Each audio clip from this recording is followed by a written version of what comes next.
देश और दुनिया की ताजा खबरों से जुड़े रहने के लिए सब्सक्राइब करें हमारे चैनल नेशनल थॉट्स को और बेल आइकन दबाना ना भूलें। नेशनल थॉट में आपका स्वागत है। आज हम ऐसी शख्सियत से मिलाते हैं जो सोशल वर्क हैं और राजनीति में तो नहीं है लेकिन सोशल वर्क ज़्यादा करते हैं।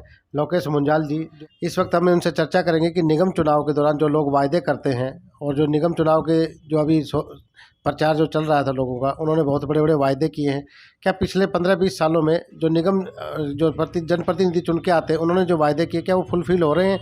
मैं Lokesh Munjal G17 federation waste district का अध्यक्ष होने के नाते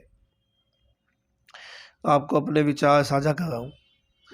जिस तरीके से एमसीडी ने पिछले 15 साल के शासन के अंदर दिल्ली में बड़े बड़े वादे किए, उन्होंने वादों के अलावा कोई भी काम 15 साल में नहीं किया। एक भी काम एमसीडी ने अपने शासन में नहीं किया, अपने समय में नहीं किया। अब फिर दोबारा से बड़े बड़े वादे चुनावों के टाइम में कर रहे हैं।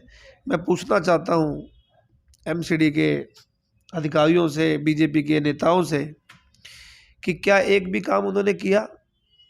दिल्ली के अंदर अगर मैं फेडरेशन की बात करूं, सोसाइटी का अध्यक्ष होने के नाते भी मैं पिछले 9 साल में सोसाइटी का अध्यक्ष के रूप में काम किया, प्रधान के रूप में। पार्कों के अंदर लाइटों की समस्या हो, साफ सफाई की समस्या हो, चेक हॉर्टिकल्चर की समस्या हो, किसी में भी कोई वादे पूरे नहीं किए गए। लोगों को जो कर्मचारी है उनको साल 1.5 साल तक का वेतन नहीं मिला, किसी भी तरीके से कोई काम नहीं किया। जब भी कोई काम के लिए कहा जाए तो एक ही बात है कि एमसीडी के अंदर फंड की कमी है, फंड नहीं है और बिना फंड के क्या काम किया जाएगा वो आप सभी जानते हैं। फंड का रोना रोते रहे, हमेशा फंड का रोना होते हुए और कोई भी काम एमसीडी के द्वारा नहीं किया गया पिछले 15 साल। घोषणाएं तो इतनी बड़ी बड़ी कर देते हैं कि वो घोषणाओं पे एक बार भी अमल नहीं हो पाता है। नेताओं का काम है घोषणा करना, मगर अब दिल्ली की जनता समझ चुकी है जिस तरीके से 15 साल के शासन में कूड़े का ढेर लगे पड़े हैं, साफ सफाई का बुरा हाल है, मच्छरों की समस्या है, डॉग्स की समस्या है, पार्कों के अंदर सफाई नहीं है, लाइटें खराब पड़ी हैं। जिस तरीके से एमसीडी के आरडब्ल्यू के तहत काफ़ी सारे काम आते हैं, जी, तो आपके जो आरडब्ल्यू के मेंटेनेंस है या मतलब साफट का काम है और ग्रिल पार्क पेंटिंग 70% काम हमें RWA सोसाइटी के माध्यम से खुद अपने फंड के द्वारा किया जा रहा है काम। हमें एमसीडी की तरफ से, निगम की तरफ से कोई भी मूलभूत सुविधाएं नहीं मिल पा रही, सिर्फ बातें मिल रही है।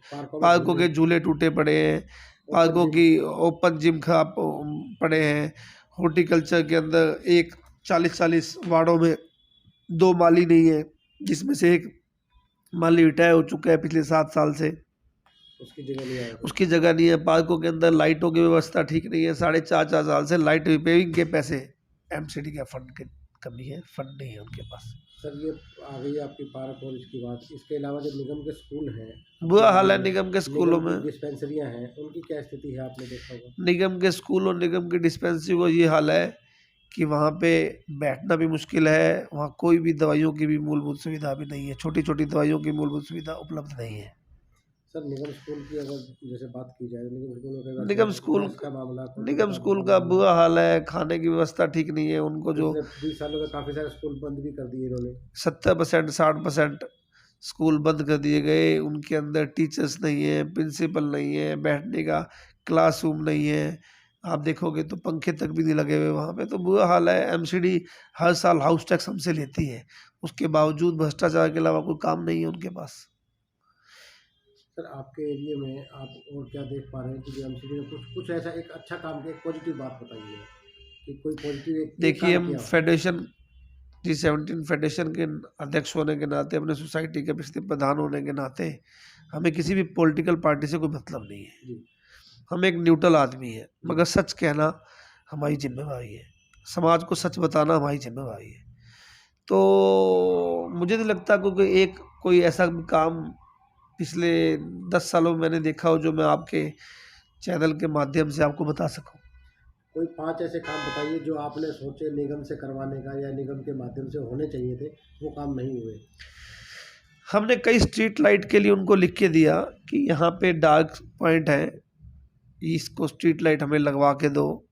हमने वो लेटर भी लिखे, एमसी को भी लिखे, उनके एमपी को भी लिखे, बट वो फंड नहीं मिल पाया।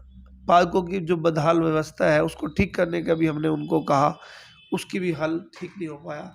जो फेंसिंग लगी हुई है जिससे कि चोर अंदर ना आ सके सोसाइटियों के अंदर, उसकी फेंसिंग तार लगाने के लिए भी हमने कहा, वो भी नहीं हो सका। वो भी नहीं हो तो ऐसे बहुत सारे काम हैं जो नहीं हो सके। नहीं हो सके। तो अब इसके लिए किसको जिम्मेवार मान लें पूरे तौर से? एमसीडी को, इसके लिए तो सिर्फ आपके और सिर्फ एरिया एमसीडी। के जो काउंसलर हैं वो उससे कितना सेटिस्फाई है आप? एरिया के काउंसलर हमारे वहाँ के जो है, अगर 10 नंबर की बात की जाए, 10 नंबर में से आप अपने काउंसलर को कितना नंबर दें? काउंसलर बेचारा क्या करे, काउंसलर एक ही बात कहता है, वैसे मेरे तो निगम में फंड ही नहीं है, मैं क्या करूँ।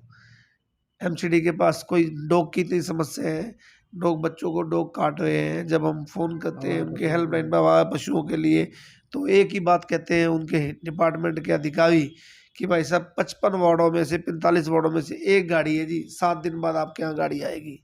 7 दिन में आवारा पशुओं ने जिस तरीके से बच्चों को काट आतंक मचा, उसका कौन जिम्मेवार होगा?